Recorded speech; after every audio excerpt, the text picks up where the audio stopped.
আরে দাদা এসে গেছেন, দাদা আসুন।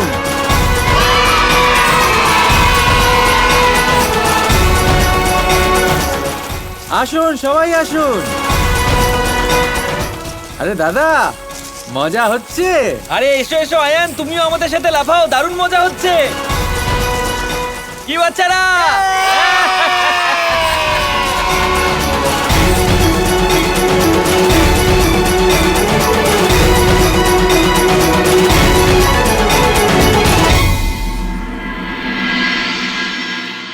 রাধারানী, এই হচ্ছে আজকের সংগ্রহ করা অর্থ। আর আজকে যথেষ্ট অর্থ উপার্জন হয়েছে। যদি বাকি দিনগুলো এরকম হয় তাহলে আমরা আমাদের ঋণ নিশ্চয়ই শোধ করব। এইসব একমাত্র সম্ভব হয়েছে কারণ আমি মেলায় বাচ্চাদের সাথে সাথে তাদের মাতা ও পিতাদেরও আসতে উৎসাহিত করতে পেরেছি।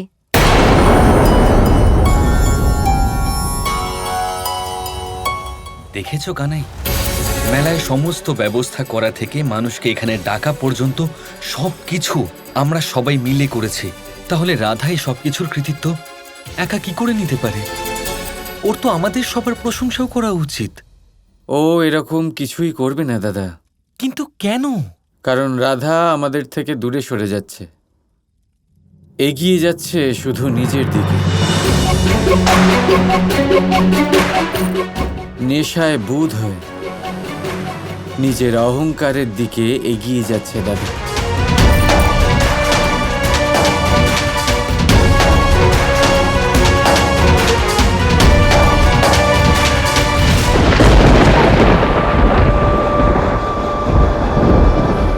আমাদের যে কোনো উপায়ে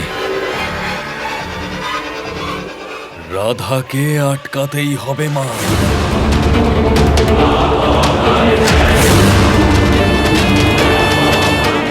আমাদের যা করার ছিল আমরা করেছি আয়ান, সব কিছুই করেছি। এখন শুধু একটাই পথ বাকি।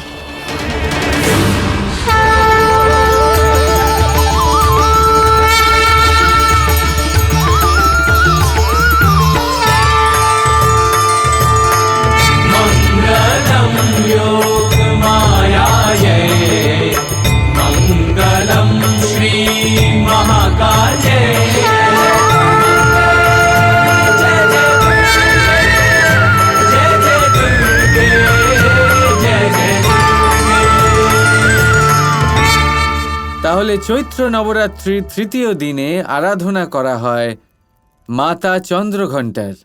তাহলে এই গল্প তখনকার যখন মহাদেব শিবশম্ভু মাতা পার্বতীকে বিবাহ করার জন্য ওনার গৃহে পৌঁছলেন সমস্ত বরযাত্রী নিয়ে। তখন মহাদেব অত্যন্ত ভয়ঙ্কর অঘোরী রূপে ছিলেন। এবারে এই দেখে পার্বতী দেবীর মাতা অজ্ঞান হয়ে গেলেন। সমস্ত রাজ্যে হাহাকার পড়ে গেল। এবার এই সময় মহাদেবকে বোঝানো দরকার ছিল যে ওনাকে নিজের এই রূপ বদলাতে হবে। তখনই দেবী পার্বতী ধারণ করলেন চন্দ্রঘণ্টার রূপ। আর মহাদেবকে এই অঘোরী রূপ ত্যাগ করে এক রাজকুমারের রূপ ধারণ করার জন্য রাজি করালেন। চন্দ্রঘণ্টার এই অবতার আমাদের এই শিক্ষা দেয় যে কিভাবে আমরা নিজের প্রেম অনুযায়ী গড়ে উঠি। কারণ প্রেম, এই প্রেমই সংসার।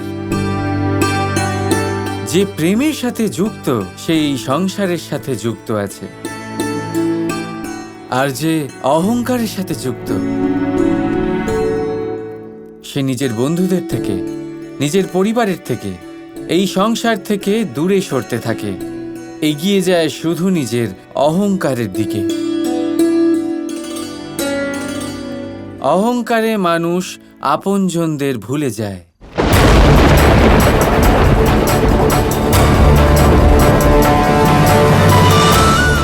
তাই চৈত্র নবরাত্রির এই তৃতীয় দিনে এই শুভক্ষণে আপনাদের সকলকে অভিনন্দন। নিজের অন্তরের চন্দ্রঘণ্টা রূপকে জাগ্রত করে অহংকারকে নিজের উপর প্রভাব ফেলতে দেবেন না। বলুন মাতা চন্দ্রঘণ্টা।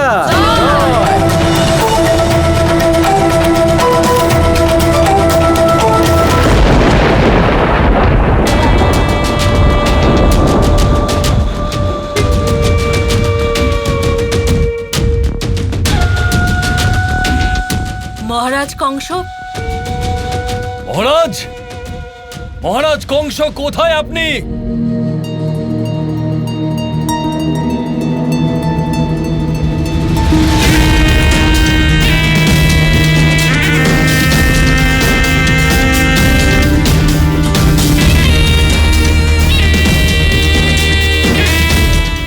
মহারাজ, রাধার মেলা সফল হয়ে যাচ্ছে। বাকি দিনগুলোতেও এমনভাবে মেলা চলতে থাকে, তাহলে তো শেষ দিনে ও সুদ সমেত ঋণ শোধ করে দেবে। ওকে আটকাতে হবে মহারাজ। হ্যাঁ মহারাজ, আমরা রাধাকে আটকাবার যথাসম্ভব চেষ্টা করেছি, কিন্তু তারপরেও ও সফল হয়ে গেল। এবার শুধু আপনার অনন্ত শক্তি দিয়েই এই কাজ সম্পন্ন হতে পারে মহারাজ। জানতাম আমি, যতক্ষণ ওই কৃষ্ণ রাধার সাথে আছে ততক্ষণ তোমরা সাধারণ মানুষ, ওর কিচ্ছু করে উঠতে পারবে না। তার জন্য অসামান্য বল আর মহা শক্তিশালী অসুরের প্রয়োজন পড়বে।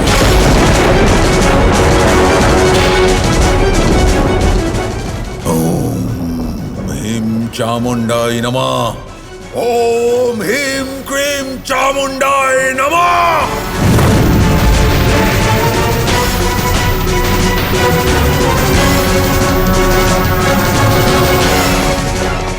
এমন এক অসুর যাকে শেষ করতে গেলে কৃষ্ণকেও শত শতবার চিন্তা করতে হবে।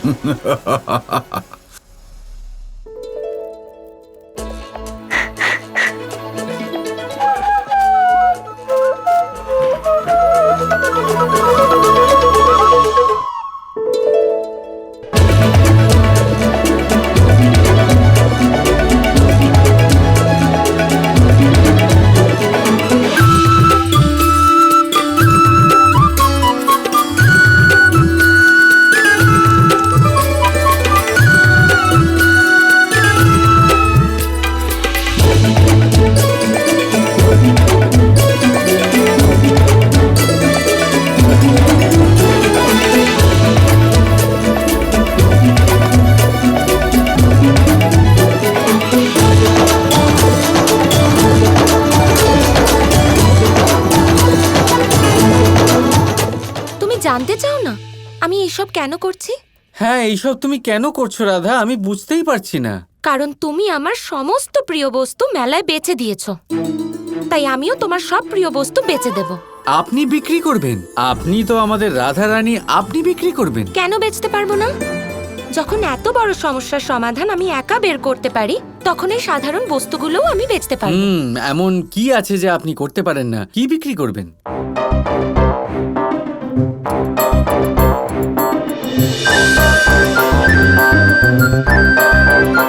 এখানে তো অনেক কিছু আছে।